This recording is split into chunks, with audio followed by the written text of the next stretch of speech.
Bonjour Christophe, bonjour à tous. Au premier jour de son procès, Nordal Lelandais reconnaît avoir tué la petite Maëlys. Après avoir présenté ses excuses à la famille, l'ancien militaire a assuré qu'il s'expliquerait sur les faits au cours de l'audience. Beaucoup de zones d'ombre persistent. On ignore notamment dans quelles conditions Maëlys est montée dans la voiture de Lelandais. Les circonstances de sa mort restent floues. Nordal Lelandais encourt la réclusion criminelle à perpétuité. Il a déjà été condamné à 20 ans de réclusion pour le meurtre du jeune soldat Arthur Noyer. Les EHPAD privés se disent prêts à davantage de contrôle. L'un des géants du secteur, Orpea, est au cœur du scandale. Après les révélations contenues dans le livre Les Fossoyeurs, le groupe a décidé de limoger son directeur général. Il risque une action collective conjointe des familles. Les dirigeants d'Orpea sont convoqués demain matin par la ministre déléguée à l'autonomie. Christiane Taubira dénonce le manque de respect de ses concurrents à la primaire populaire. Son appel à l'union de la gauche a été rejeté. Yannick Jadot, Anne Hidalgo et Jean-Luc Mélenchon refusent de reconnaître le résultat du scrutin qu'ils jugent illégitime. Alignés sur l'inflation, les tarifs de péage vont augmenter de 2% à compter de demain. Pour limiter l'impact sur la facture des automobilistes, Vinci Autoroute a décidé de geler ses tarifs pour la plupart des trajets de moins de 50 km. Des trajets qui sont les moins chers à l'unité, mais les plus nombreux.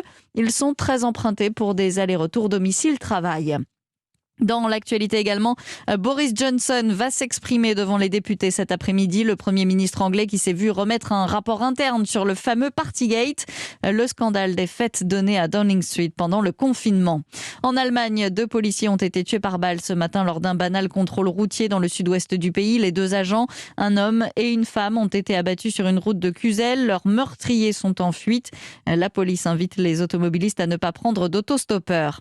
Le Conseil de sécurité de l'ONU se réunit aujourd'hui pour évoquer la crise ukrainienne, une convocation à l'initiative de Washington qui veut dissuader Moscou d'envahir l'Ukraine. Les chefs des diplomaties russes et américaines s'entretiendront demain par téléphone. Le Var placé en alerte orange au vent violent, le Mistral va souffler jusqu'à 130 km/h localement cet après-midi avant de faiblir dans la soirée.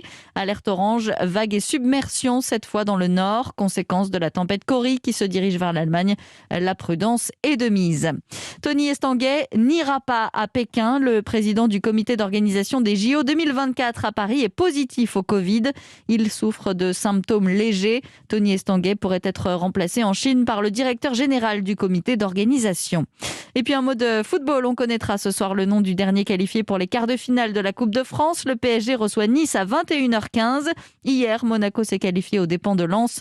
La surprise est venue de Bergerac, club de National 2, vainqueur de Saint-Étienne 1-0.